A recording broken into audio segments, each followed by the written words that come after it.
अस्सलामुअलैकुम। Wide facts में खुश आमदीद। इस किस्त में आप देखेंगे कि दुआन बहुत परेशान लेटा होता है। बमसी तुर्गुत से कहता है कि कल हम सफर पर रवाना हो रहे हैं, इसलिए दुआन परेशान है। कल से ये बानों को नहीं देख सकेगा, जिस पर तुर्गुत कहता है इंशाल्लाह तुम्हें भी एक दिन प्यार होगा और तुम्हें पता चलेगा कि प्यार में जलना क्या होता है और ये दुनिया कितनी जालिम होती है। जिस पर बमसी कहता है तौबा करो, मैंने शादी अपनी तलवारों से कर ली है और घोड़ा मेरा बेटा है और मैं तब तक लड़ता रहूंगा जब तक मेरे जिस्म से जान नहीं निकल जाती। जिस पर तुर्गुत कहता है कल जाने का वक्त है, देखते हैं हम कब तक लड़ाइयां लड़ते हैं। शुक्र है हमें अर्तुरुल भाई मिले हैं, हमें अपनी परेशानियों के बारे में सोचने का वक्त ही नहीं मिलता। इसके बाद वो दिया बुझा देता है और सब सो जाते हैं। उसके बाद हमजा ताजर अफरा सयाब के खेमे में पहुंचता है। ताजर अफरा सयाब उसे देखकर कहता है कि तुम यहाँ क्या कर रहे हो। जिस पर हमजा कहता है नोयान अपने बहादुर सिपाहियों को कभी नहीं भूलता, तुम मुझे कबीले से निकालने का कोई तरीका ढूंढो, मैं और नोयान तुम्हारे बहुत शुक्रगुजार होंगे। जिस पर अफरा सयाब कहता है खुश आमदीद,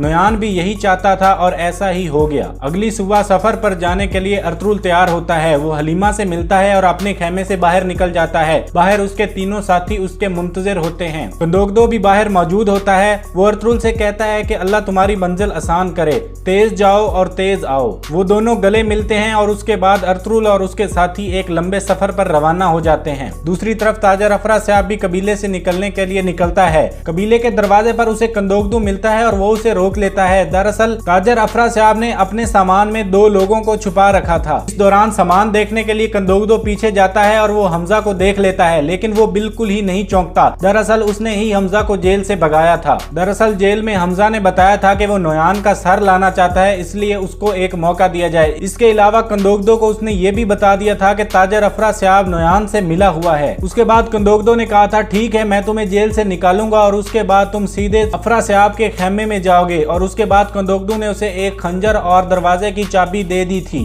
सामान देखने के बाद कंदोगदो आगे आता है और ताजर अफरा सयाब से कहता है तुम जा सकते हो। इस दौरान वो सलजान को नहीं देख पाता और उसके बाद ताजर अफरा सयाब वहां से चला जाता है। दूसरी तरफ अर्तुरुल और उसके साथी अपने सफर की जानिब रवां दवां हैं। दूसरी तरफ कबीले में गुमुश्तकिन आयतोलन से कहता है आगोज खान की मोहर के लिए काफी खून बह चुका है और मुझे लगता है अभी और भी खून बहेगा। जिस पर आयतोलन कहती है मैं हैरान हूँ, ये मोहर संगुर्तकिन के पास कैसे पहुंची। जिस पर गुमुश्तकिन कहता है कि सादुद्दीन कोपेक को पता है कि संगुर्तकिन के पास मोहर है, जिसका वाज़े मतलब है कि ये मोहर कोनिया से आई है और लाजमी तौर पर यह मोहर सुल्तान अलाउद्दीन ने ही संगुर्तकिन को दी होगी। इतने में गोंजागुल वहां पर पहुंचती है और बताती है कि हमजा जेल से भाग गया है। दूसरी तरफ अर्तुरुल और उसके साथी रास्ते में एक जगह रुकते हैं। दुआन कहता है भाई आप जानते हैं हम आपके लिए जान दे सकते हैं। फिर तुर्गुत कहता है कि हम हैरान हैं कि आप कहां जा रहे हैं। फिर बमसी भी यही बात करता है और फिर अर्तुरुल बोलना शुरू करता है और कहता है भाइयों हम जगह जगह जाएंगे, हमारा सिर्फ एक ही मकसद है, एक ऐसा वतन जहां हमारा कबीला और हमारी आने वाली नस्लें सुकून से रह सकें। सफर हम करेंगे और कामयाबी अल्लाह के हाथ में है। मुझे उम्मीद है हम वो पा लेंगे जिसकी हमें तलाश है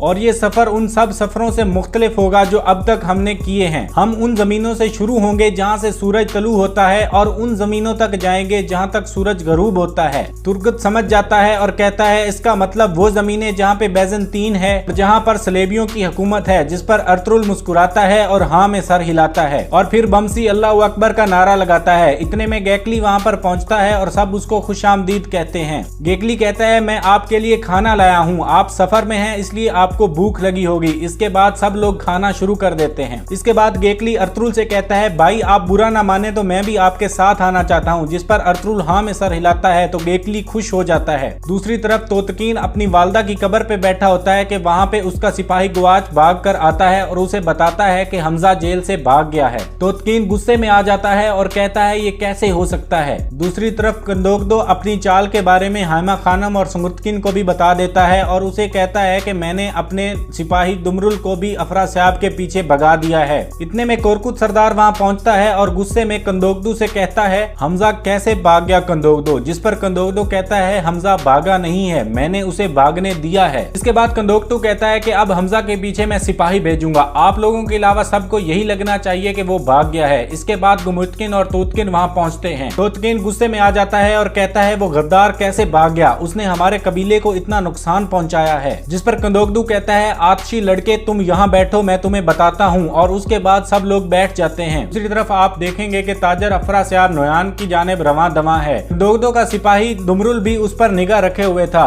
उसके बाद अफरास्याब अपना घोड़ा रोक लेता है और अपने साथी से कहता है कि अब हम कबीले से काफी दूर आ चुके हैं, अब हमें हमजा को बाहर निकाल लेना चाहिए। इसके बाद वो पीछे जाके हमजा को बाहर निकालता है और हमजा उसे कहता है तुमने एक अजीम काम किया है, नोयान तुम्हें इसका इनाम जरूर देगा। जिस पर अफरास्याब कहता है कंदोकदू भी कितना बेवकूफ है, उसने सामान के गिर्द चक्कर भी लगाया, फिर भी मैं तुम दोनों को वहां से निकाल कर ले आया। हमजा हैरान होता है कि दूसरा कौन। फिर वो सब मिलकर एक डब्बा नीचे उतारते हैं जिसमें सलजान मौजूद होती है। दुमरुल भी ये सब देख रहा था, लेकिन उसके पीछे तानगुत आ जाता है। सलजान बाहर निकलकर सबको गालियां देने लगती है और हमजा को कहती है तुम अपने कबीले के साथ ऐसा कैसे कर सकते हो, तुम्हारा अंजाम भी कोचाबाश की तरह होगा।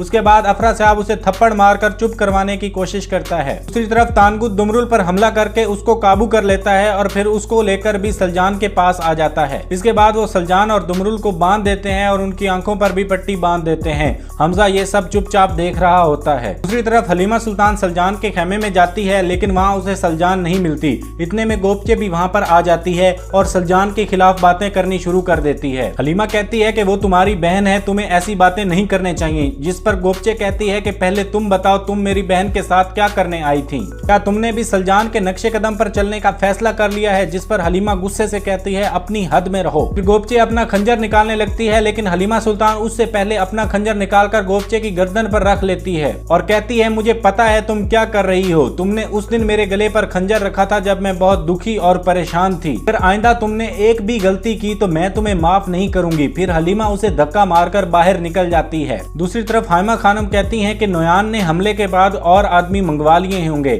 कोरकुत सरदार कहता है अब लाजमी हम पर बड़ा हमला हो सकता है। जिस पर कंदोकदू कहता है आप सही कह रहे हैं, अब वो और सख्ती से हमला करेगा। नोयान का जख्म अभी ताजा है, इसलिए मैं उसको अंदर से ही शिकस्त देना चाहता था और हमजा की सूरत में ये मौका मुझे मिल गया है। वो पता लगा लेगा कि नोयान का नया डेरा कहाँ पर है, वो अब्दुल रहमान का नामुकम्मल काम मुकम्मल करेगा। जिस पर कोरकुत सरदार कहता है मुझे उम्मीद है हमजा इस बार तुम्हें धोखा नहीं देगा। जिस पर कंदोकदू कहता है उसे गद्दारी करने दे मामू, चलो हमें पता तो होगा कि गद्दार कौन है, वो कोचाबाज की तरह हमारी पीठ में छुरा तो नहीं घोंपेगा। और यहाँ ये किस्त अपने इख्तिताम को पहुंचती है। इस ड्रामे की आने वाली वीडियोस देखने के लिए हमारे चैनल को सब्सक्राइब कर लें और बेल आइकन दबा दें। हम ऐसी ही वीडियोस आपकी खिदमत में पेश करते रहें।